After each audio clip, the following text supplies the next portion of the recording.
हो गया। दहशतगर्द अफगानिस्तान के सूबे हलमंद में 17 सितंबर 2025 को हलाक हुआ।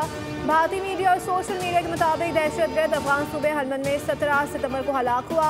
गुल रहमान फितना अल हिंदुस्तान मजीद ब्रिगेड का ट्रेनर और ऑपरेशनल कमांडर था, जो सिक्योरिटी फोर्सेस, चीनी शहरियों, मासूम शहरियों और मुख्तलिफ इदारों पर हमलों में मुलविस था। अमेरिका फितना अल हिंदुस्तान की मजीद ब्रिगेड को आलमी दहशतगर्द तंजीम करार दे चुका है।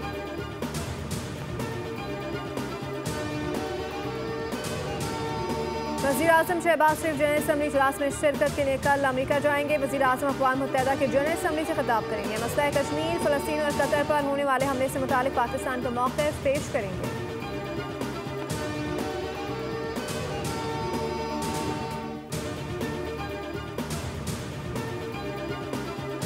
फ़लस्तीनी रियासत के लिए अक़वाम मुत्तहिदा जनरल असम्बली के इजलास में महमूद अब्बास शिरकत नहीं कर सकेंगे। अमेरिका ने फ़लस्तीनी सदर को वीज़ा जारी नहीं किया। महमूद अब्बास अब बज़रिया वीडियो लिंक जनरल असम्बली से खिताब करेंगे। इससे कबल जनरल असम्बली में महमूद अब्बास को खिताब की इजाज़त के हक़ में 145 और मुखालफत में 5 वोट दिए गए थे।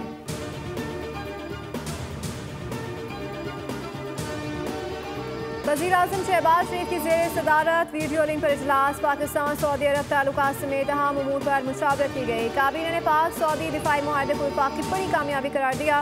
वज़ीर आज़म ने कहा कि कामयाब सिफारतकारी और खारजा पॉलिसी के सबब मुल्क का वक़ार बुलंद हुआ। इजलास में सैलाब से मुतासरा इलाकों का मामला भी ज़ेर गौर आया। वज़ीर आज़म को इमदादी सरगर्मियों समेत ताज़ा तरीन सूरत हाल से आगाह किया गया।